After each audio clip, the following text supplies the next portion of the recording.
উস্কে দিয়ে এইভাবে পিটিয়ে আহত করেছে, তাদের বিরুদ্ধে কি সিদ্ধান্ত নেওয়া হবে যদি না নেন? আগামী কালকের মধ্যে এই সরকার ক্ষমতায় থাকবে কি থাকবে না তার সিদ্ধান্ত বাংলাদেশের জনগণ নিবে। আওয়ামী লীগরে অথবা আওয়ামী লীগের কোন বিটিং সিটিমরে ক্ষমতায় রাখার আর কোন দায়বদ্ধতা আমাদের নাই। মানে আসলে বলবারই ভাষা নাই। নুরুল হক নূর তো মানে যে কেউ না, মানে এর মানে যে কাউকেই এভাবে পেটানো যাবে এইটা কোনো কথা না।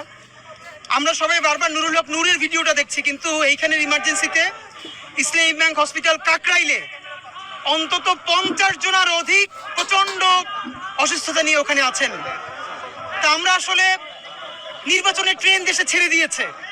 এই নির্বাচনের ট্রেন ছেড়ে দেওয়ার মধ্যে ঢাকায় প্রকাশ্য দিবালোকে মিডিয়ার সামনে একটা রাজনৈতিক দলের প্রধানকে এভাবে পিটানোই শুধু যায় না, একটা হলো on the spot of the movement